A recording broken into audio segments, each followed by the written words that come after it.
Siege and Storm Recap. Synopsis. Hunted across the true sea, haunted by the lives she took on the fold, Alina must try to make a life with Mal in an unfamiliar land. She finds starting new is not easy while keeping her identity as the Sun Summoner a secret. She can't outrun her past or her destiny for long. The Darkling has emerged from the shadow fold with a terrifying new power and a dangerous plan that will test the very boundaries of the natural world. With the help of a notorious privateer, Alina returns to the country she abandoned, determined to fight the forces gathering against Ravka. But as her power grows, Alina slips deeper into the Darkling's game of forbidden magic, and farther away from Mal. Somehow, she will have to choose between her country, her power, and the love she always thought would guide her, or risk losing everything to the oncoming storm. Plot. Spoiler warning, this section has important plot information. Caution is advised. Alina and Mal attempt to flee the Darkling by crossing the water, but they are caught. He attacks her with some terrifying dark beings and then grabs them both. They're aboard a ship going back to Ravka when Alina wakes up. Genya is present, looking after Alina and the Darkling, who is clearly smitten with her. They're aboard one of Sturmhand's ships, and the captain has already made his presence known by being snarky and fantastic. By using Mal to follow the second of Morozova's amplifiers, the Sea Whip, Alina discovers that they are on their way to locate it. Sturmhand also prevents the Darkling from torturing Alina, despite the fact that he claims she is his prisoner. Mal ultimately tracks down the Sea Whip, claiming to be the best tracker ever. When the Darkling is focused on capturing the Sea Whip, another ship emerges out of nowhere, and Alina and Mal depart with Sturmhand and his crew, which includes Talia and Tamer, two of our favorite Grisha heartrenders. Everyone adores Sturmhand, so he has all types of Grisha working for him, and they all manage to escape the Darkling. They also receive the Sea Whip. The Darkling attempts to utilize his eerie shadowy creatures once again, but they quickly get out of range and flee. Mal and Alina kill the Sea Whip in order to utilize part of its scales in a new amplifier, and Sturmhand informs them that he is transporting her to West Ravka for his customer, who has paid him to do so.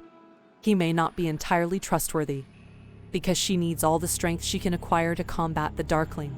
Alina learns from a picture in a book that there are 3 amplifiers: the Stag, the Sea Whip, and a Firebird. The scales are turned into a fetter around her wrist by a fabricator. We may presume it works because of all the sunshine she paints after that. Mal, on the other hand, does not comprehend or appreciate her authority. Sturmhand's spacecraft lazily soars into the air as they prepare to land in West Ravka. Because why not?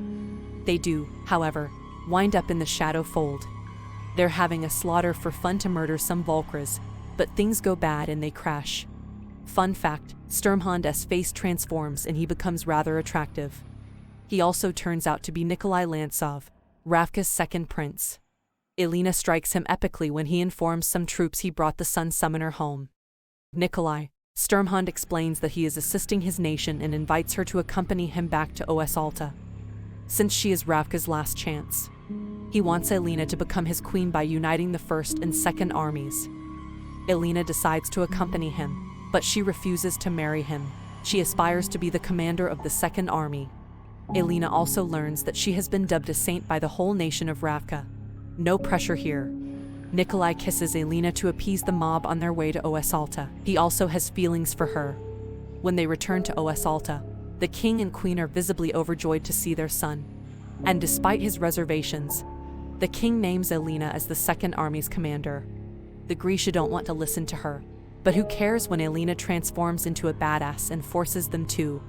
When Alina visits Bagra, the Darkling's mother, she discovers that he has blinded her. Not cool. Alina is looking into Morozova's amplifiers since she wants to know more about them.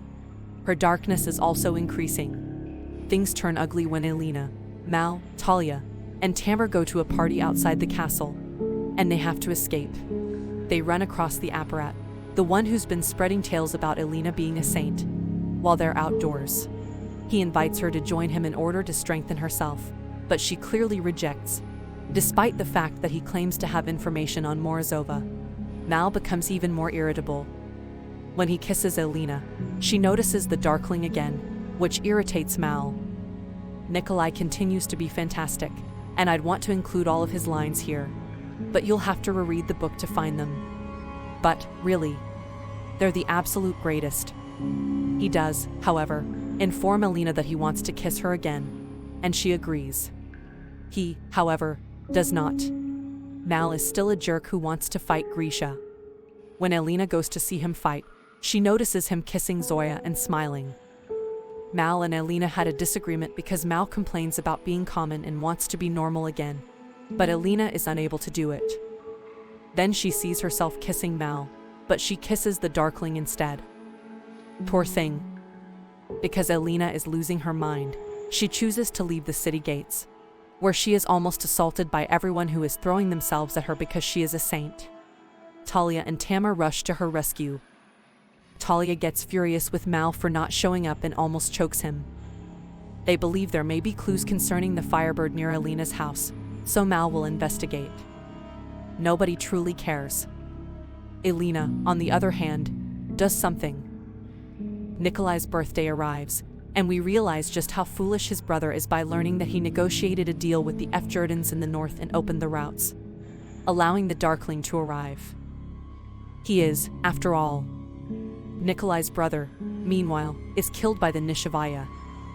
The Darkling, his Grisha, and his Nishavaya assault the palace, and Nikolai, together with his parents and other important people, runs to his flying ship and vanishes. Alina's Grisha fights an amazing battle, but a horrible number of young people perish. They flee to a church, where they are finally discovered by the Darkling. Climax. They're locked in the chapel, and Alina attempts to persuade the Darkling to let her friends out if she joins him. The Darkling claims that he was there at all of the times she saw him, which is a little strange but understandable. The Darkling reveals to her that he kidnapped Jenya and the Nishavaya assaulted her, leaving her with scars all over her body. Alina travels to the Darkling and offers him her power in order to rescue her comrades. The Darklings and Alina's powers then merge or something similarly perplexing happens, and Alina absorbs part of his power, attempting to destroy them both. However, Mal gets in the way and takes her away when they are both extremely weak, and Alina orders the Nishavaya to kill him. They then flee. Conclusion. When Alina awakens, she and her companions are in some subterranean tunnels, being led to the apparat by pilgrims who adore her. However, Alina's influence has faded. She is unable to call the sun,